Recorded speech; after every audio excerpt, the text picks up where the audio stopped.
Bonjour à tous et bienvenue dans ce nouvel épisode des Cinecdotes consacré à Nocturnal Animals, le nouveau film de Tom Ford. J'aurais bien essayé de vous résumer un petit peu le film, cependant le scénario est beaucoup trop complexe puisqu'il mélange plusieurs timelines, donc je pense que je vais plus m'y perdre qu'autre chose.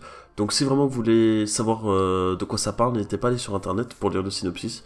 Et sinon je peux juste vous dire que c'est un thriller assez psychologique. Du coup on passe au casting, on a Amy Adams, Jake Gyllenhaal, Michael Shannon et Aaron Taylor Johnson entre autres.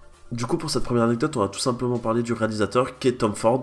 À la base, c'était un styliste reconnu, et après sa carrière dans le monde de la mode, il s'est reconverti dans le cinéma, mettant en scène le très remarqué Single Man avec Colin Firth et Julianne Moore en 2009, et Nocturnal Animals est son second long métrage. À la base, le film aurait dû être réalisé par George Clooney, et c'est Joaquin Phoenix qui aurait dû détenir le rôle de l'acteur principal. D'ailleurs, c'est au départ Kim Basinger qui aurait dû tenir le rôle que tient Laura Linney.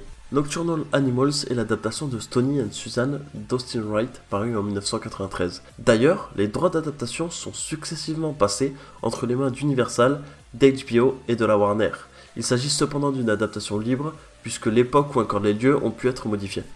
Pardonnez un peu mon accent pour cette anecdote, mais je vais citer des lieux américains. Les séquences au Texas ont été tournées dans les déserts de Mojave en Californie, et les scènes se déroulant à New York ont en réalité été tournées sur Wilshire Boulevard, l'une des artères principales de Los Angeles. Comme je vous disais tout à l'heure, c'est le second film donc pour Tom Ford, et il retrouve une partie de l'équipe de son premier film, par exemple sa chef monteuse Joanne Sobel, son compositeur Abel Kornienski, ou sa chef costumière Ariane Phillips.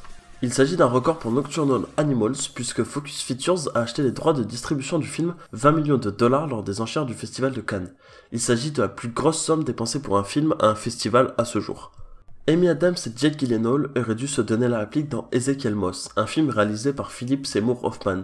Cependant, la production a été interrompue suite à la mort de ce dernier. Au départ, Tom Ford souhaitait non pas faire un, mais bien deux films inspirés de Tony and Susan, l'un très fidèle et l'autre beaucoup plus libre. Apparemment, il a dû trouver un compromis. Tom Ford tenait vraiment à ce qu'aucun costume ne soit signé de sa marque, puisque pour lui le film n'était pas un spot télévisé. Juste en haut à droite de votre écran, il y a un petit i gris.